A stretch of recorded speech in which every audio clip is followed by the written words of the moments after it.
अस्सलाम वालेकुम dear students, कैसे हैं आप सब। My name is Rayan Malik and I am here to teach you physics class 9th. In this lecture, we are going to discuss the short questions of chapter number 8. So let's start our lecture. Exercise question 8.2. Why does heat flow from hot body to cold body? तो heat जो है वो hot body से cold body की तरफ किस तरह flow करती है। Heat flow due to the difference of temperature between them, कि जब भी दो बॉडीज के दरमियान टेम्परेचर डिफरेंस होगा तो वहां पर हीट फ्लो करेगी। So heat energy flow from hot body to cold body due to the difference in temperature between them, and heat flow from higher temperature to lower temperature if the temperature difference between two objects is higher than the rate of flow from hot to cold body will be larger. Heat is lost by hot body and gains by cold body. The flow of heat will continue till both the bodies attains thermal equilibrium. So, जब भी दो bodies के दरमियान में temperature difference होगा तब हमेशा heat flow करेगी हॉट बॉडी से कोल्ड बॉडी की तरफ, और जितना टेम्परेचर डिफरेंस हायर होगा तो वहाँ पर उतना जो हीट का ट्रांसफ़र रेट है वो भी ज़्यादा होगा, और हॉट बॉडी हमेशा हीट को लूज़ करती है और कोल्ड बॉडी हमेशा हीट को गेन करती है। और ये फ्लो ऑफ हीट दो बॉडीज़ के दरमियान तब तक कंटिन्यू रहता है जब तक उन बॉडीज़ के दरमियान थर्मल इक्विलिब्रियम अचीव नहीं हो जाता। जैसे ही दो बॉडीज़ का टेम्परेचर इक्वल हो जाएगा तो वहाँ पर हीट का फ्लो होना भी बंद हो जाएगा। सो आई होप ये क्वेश्चन आपको समझ आ गया होगा। So now move towards the next question 8.3. Define the term heat and temperature. तो आपने हीट और टेम्परेचर को डिफाइन करना है। So as I have told you before कि हीट एक ऐसी एनर्जी है जो कि फ्लो होती है हॉट बॉडी से कोल्ड बॉडी की तरफ, और वो बॉडीज आपस में थर्मल कांटेक्ट में भी हों और उन बॉडीज में टेम्परेचर डिफरेंस भी हो। So we can define it as heat is the energy that is transferred from one body to the other in thermal contact with each other as a result of the difference of temperature between them, कि जब उन bodies के दरमियान thermal contact होगा और temperature difference होगा तो तब हीट जो है वो एक बॉडी से दूसरी बॉडी की तरफ फ्लो करती है। Now the next term is temperature. Temperature क्या है?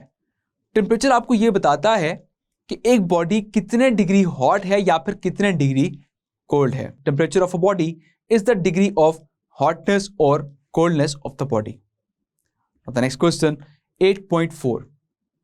What is meant by internal energy of a body? तो एक बॉडी की इंटरनल एनर्जी से क्या मतलब है? एक बॉडी के मॉलिक्यूल्स या फिर एटम, अगर आप उनकी पोटेंशियल एनर्जी और काइनेटिक एनर्जी को सम अप कर लें, that is the internal energy of a body. So we can define it as the total sum of potential energy and kinetic energy associated with atoms, molecules and particles of a body is called internal energy of a body. The next question 8.5. How does heating affect the motion of molecules of a gas? तो heating जो है वो gas के molecules के motion पर किस तरह से अफेक्ट करती है। As you know very well, ये गैस के मॉलिक्यूल्स जो है वो रैंडमली मूव कर रहे होते हैं एक कंटेनर में। सो हम कहते हैं कि इन मॉलिक्यूल्स का रैंडम मोशन है। तो जब भी आप गैस के मॉलिक्यूल्स को हीट करते हैं तो बेसिकली उन मॉलिक्यूल्स का मोशन फास्ट हो जाता है, और जैसे उनका मोशन फास्ट होता है तो वो ज़्यादा फोर्सफुली जाकर स्ट्राइक करते हैं दूसरे मॉलिक्यूल से या फिर उस कंटेनर की वॉल से। तो बेसिकली वहाँ पर वो एक्सपैंड होना चाहते हैं। सो वी कैन से कि जब भी आप गैस को हीट प्रोवाइड करते हैं तो उनके मॉलिक्यूल्स की मोशन इंक्रीज हो जाती है, जिसकी वजह से उसका वॉल्यूम भी इंक्रीज हो जाता है, बट अल्टीमेटली उसका प्रेशर लो हो जाता है। लेकिन अब अगर गैस के मॉलिक्यूल्स किसी कंटेनर में क्लोज हैं और वहां पर उनका वॉल्यूम एक्सपैंड नहीं हो सकता, तो फिर उनका प्रेशर जो है वो भी इंक्रीज हो जाएगा। Clear? So when heat is added to gas molecules, the molecules of gas moves with higher velocity, it increases the average kinetic energy of gas molecules. When gas molecules are heated, the gas particles expand and their volume increases, while the pressure decreases. Now, if the volume is constant, then with the increase in temperature, average kinetic energy of gas molecules increases, which exerts more pressure on the walls of container, and temperature is directly proportional to kinetic energy. कि जितना temperature बढ़ता जाएगा उतनी उन molecules की kinetic energy भी बढ़ती जाएगी. Clear? Move towards the next short question, which is 8.6. What is a thermometer and why mercury is preferred as a thermometric substance? तो थर्मोमीटर क्या है? थर्मोमीटर एक ऐसी डिवाइस है कि जिसके थ्रू आप टेम्परेचर मेजर कर सकते हैं. और थर्मोमेट्रिक सब्सटेंस में हम मर्करी ही क्यों प्रेफर करते हैं? बिकॉज मर्करी एक ऐसा सब्सटेंस है जिसमें वो तमाम थर्मोमेट्रिक प्रॉपर्टीज पाई जाती हैं जो कि आपको एक थर्मोमेट्रिक मटेरियल के लिए रिक्वायर्ड होती हैं. So that's why we use mercury as a thermometric substance. So we can write the answer as a device which is used to measure temperature is called thermometer, and mercury is used in thermometer because it has high boiling point, less specific heat capacity, low freezing point, and has uniform thermal expansion. So we can say that it has all the thermometric properties. Now the next question, 8.8. Define specific heat. And how would you find the specific heat of a solid? तो specific heat क्या है? First of all हम इसको define करते हैं. Specific heat tell us कि अगर आपके पास 1 किलोग्राम mass हो और अगर आपने उसका 1 केल्विन टेम्परेचर इंक्रीज करना हो तो उसके टेम्परेचर को इंक्रीज करने के लिए आपको कितनी हीट रिक्वायर्ड होगी.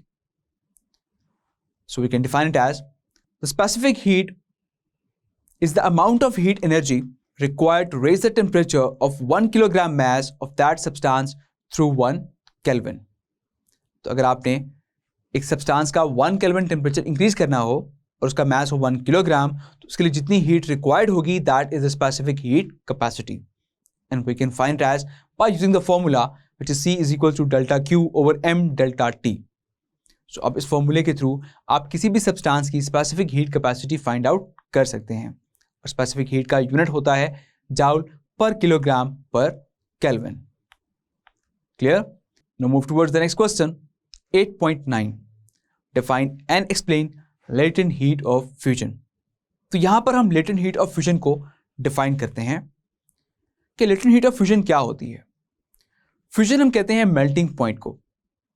तो मेल्टिंग पॉइंट, लेट्स सपोज कि वाटर का मेल्टिंग पॉइंट है 0 डिग्री सेल्सियस.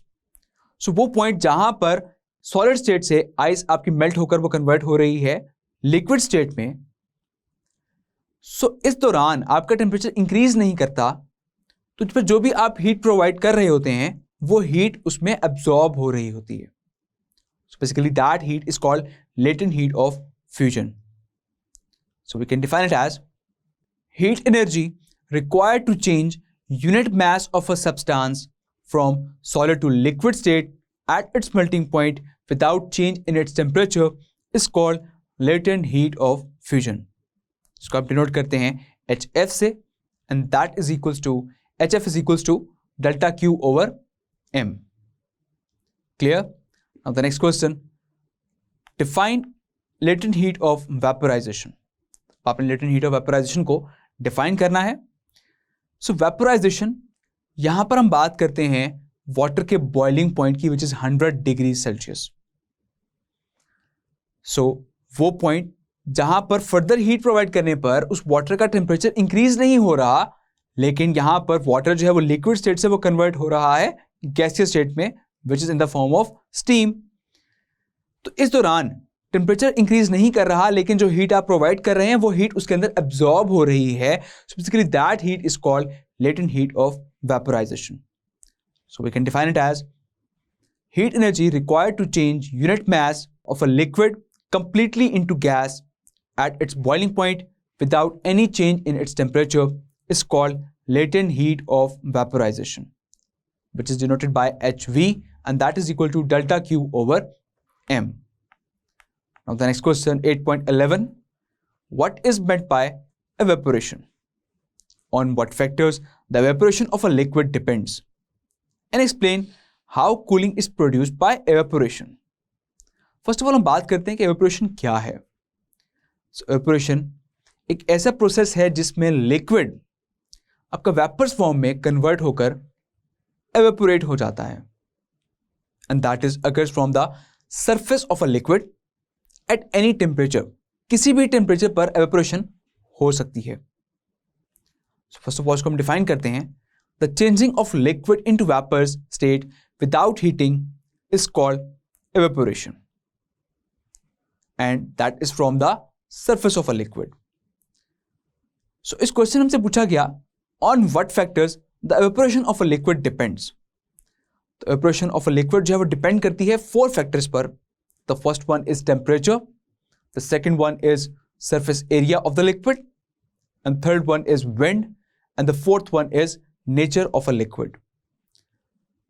So ये किस तरह से हैं, ये factors किस तरह डिपेंड कर रहे हैं? As the first one is temperature. Temperature जितना इंक्रीज होगा वहां पर evaporation उतनी ज्यादा फास्ट हो जाती है.